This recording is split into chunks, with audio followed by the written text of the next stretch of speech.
So, I'm having a think this week about reasons why we don't push ourselves to the next the next level, whether that is in terms of our personal goals or whether that's our work goals, or anything else. What are the things that stand in our way of being the best versions of ourselves?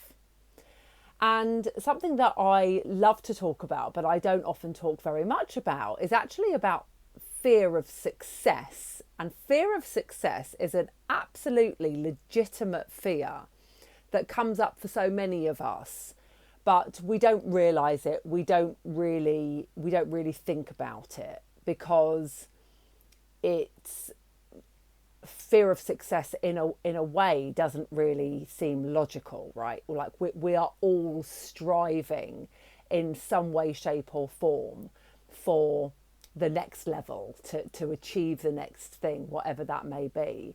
So having a fear of succeeding in that doesn't really make much sense, and yet it is an absolutely real and incredibly tangible worry for so many people. And the reason why it is so real is because actually success comes with quite a lot of consequences, right? I've talked about this quite a lot recently in terms of a lot of my clients who are mums, wanting to achieve more for themselves, either around career or around self-care, wanting to do something that betters them, but actually sabotaging it in one way or another, because actually the consequences of that success have a detrimental impact, or a perceived detrimental impact, to either themselves or their family. So that's the first place to start, right? That's the first most logical place to start, is that it isn't the success itself which is the problem. It's the consequences that result from that success, which is where we then focus our energy, consciously or subconsciously. That is what we then think about. So we can think about some of those examples, like I've just said. So for so many of my clients, one of the things that really comes up about going forward for promotion is how that will then affect their family life, their time with their children, their time with their husband, or just actually time for themselves. And so even though they want it so much, they put barriers in their own way.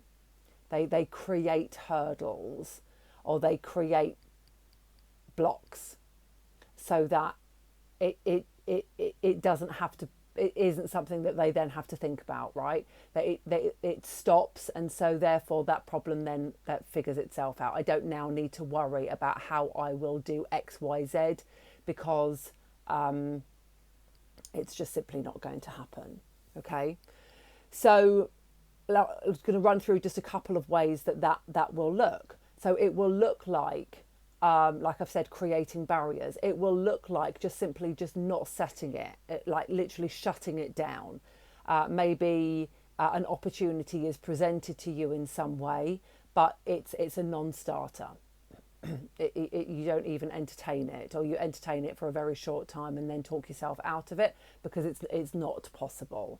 And like I said, this could be around work, this could be around promotion, this could be around trying a new venture or a new avenue, or it could be about a lifestyle goal. It could be about an exercise regime. Maybe somebody has offered for you to run the marathon, or to do 10k, or whatever, and you've shut it down immediately because you see that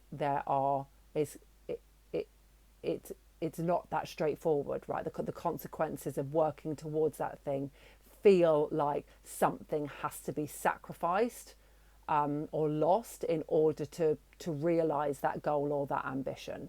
So we shut it down, or we never even start it in the first place. Or it might feel like you just procrastinate.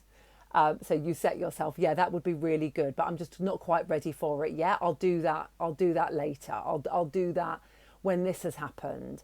I'll do that when all of the kids are in secondary school, or I'll do that when my mum's better, or I'll do that when ... And of course, the closer we get to that when, then the further it gets pushed away, because the reality is that that's not actually the problem.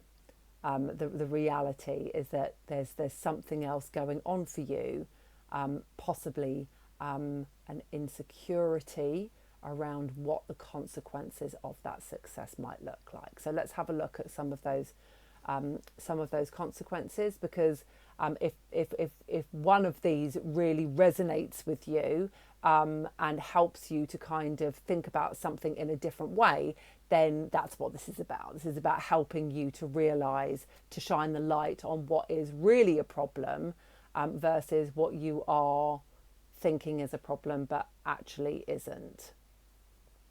So often we can fear success because we don't want to be in the spotlight. Actually, success does come to some at a price, right? That's not necessarily a negative thing, but with success there is often a readjustment of some sort. And so we need to be able to consider those readjustments, not because we want to stop them, but actually so that we can give them the energy and the space that they need. So being in the spotlight, and maybe that is around other people's expectations of you. Maybe you fear that actually you are either not good enough, you're not good enough for it, so you aspire to do something, but actually deep down you don't think you're good enough to achieve it or to maintain it. So what does being in the spotlight mean to you? If you were to work on this goal, if you were to achieve this promotion, if you were to achieve this other life goal, what would that mean? How would people view you differently? What would that mean to your current situation? And if that feels uncomfortable, then I want you to stay there, and I want you to work out what that discomfort is about. Because whatever you think that discomfort is about, there's probably an extra leg to it. There's probably another level that you need to just kind of really get clear on in order to make that make sense. Yeah? Sometimes what we fear isn't actually the thing that we think it is. It's the thing underneath it. So what does that bring up for you? What does being in the spotlight mean to you? It might be that you fear other people's judgments. It might be that you fear what other people will think about you. Maybe you worry that people might think that you are above your station. You might think that you're cocky. Might think that you are in some way reaching above your means. Actually, it probably means they're reaching above their means, to be honest with you. But that's the interesting part of the work, is really kind of like understanding that other people's opinions do matter to us sometimes. But like I say to all of my clients, do you value do you value the person whose opinion you are worried about? I'm just going to say that again. Do you really value the opinion of the person that is making that judgment? Yeah. So we can all have fear about or worry or concern about what will people think? Like, what will people think of me if I actually do that? Okay, so who are we actually talking about now? Like, who are we talking about? The world? We're probably not talking about the world. Are we talking about people that we don't know? We're probably not talking about people that we don't know. Are we talking about people that we know well? We probably are. Who are these people that we know well? Are these family members? Are they friends? Are they ex-colleagues? Like, who are these people? Okay, so now you know who these people are. Do you value their opinion? You might not actually value their opinion. You might not actually care for them that much. If you don't care for them that much, then why does it matter? Why do you limit your goals, limit your life opportunities based on what other people think, whom, by the way, you don't really care for that much anyway? So just think about that, okay? Let me just think about that, because that is often a really big one. Yeah, I care about certain individuals' opinion of me, but I don't care for them at all. So why would I let their opinion of me stop me creating my dream life? I'm not going to let other people's opinions of me stop me creating my dream life, because that would be ridiculous for me personally, okay?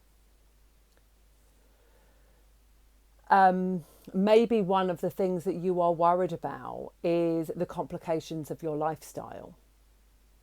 Okay, so I gave this example the other day about wanting to be fit and healthy and wanting to kind of be lean and mean, right? And I know how I can get lean and mean, and it's really not that complicated. It means I've just got to go to the gym 2 or 3 times a week and do more than what I'm doing at the moment. But actually the reality of that is that I don't want to sacrifice my time with my children, especially once they go back to school. My evenings are really precious, right? Because that's something that is really, really important to me. So I knowingly sabotage my own desires for a certain level of health and fitness. I am healthy and I am fit, so it's not like I sacrifice my well-being, but I sacrifice it to the level that I want it to be, because I want to spend time with them. Okay, now, is there another layer to that? Yeah, there probably is another layer to that. It's not relevant for me to share it, but I recognise that that's probably not the be all and end all. But actually, in itself, it is a really genuine thing that I love nothing more than being at home with my children. So being out away from them, if they've been at school all day, just doesn't work for me. And the reality is that when my clients talk to me about wanting to go for a promotion, exactly the same things come up. My clients usually, not exclusively, but usually are prioritise doing the school run, right, and being home or flexible to have a flexible working life so that they can do that. And so the idea of then stepping up the next level at work, and the possibility that that flexibility is then taken away from them, then they cut the opportunity out, because that to them is a non-negotiable. So these are, and not all of my clients are mums, so apologies if you're watching this and you are either not a mum or you are a mum, but this doesn't resonate to you. But I just, I talk about my own examples and my clients' examples, because these are the ones that are kind of like at the top of my mind. So what goes further than that is that doesn't mean that it's a be all and end all. It doesn't mean that we need to cut that off, because there's nowhere for it to go. There are places for it to go, and there are ways to make it happen. There are always ways to make it happen. And so we just need to be open to that. So we need to understand where the limiting beliefs come from in whatever way, shape or form they are. We need to understand where that fear of success comes from. And then once we understand that, then we get to overcome it. So where does your fear of success come from? What is the story that you are telling yourself that makes success so difficult for you to achieve? I want you to consider that. I want you to think about that. And I want you to visualize overcoming that. I want you to visualize the outcome so that when that pesky fear raises its ugly head again, you understand it, you have a context for it, and you have a way of overcoming it. Okay? I hope that has been helpful for you today. If you would like to talk about this or anything else, please do drop me a message. I would be very, very happy to talk to you. And if you want to know more about how we can work together, I will be dropping a link in the bio of this video for you to find out more. Okay, great. Be back with more talk around fear of success later on this week. Take care.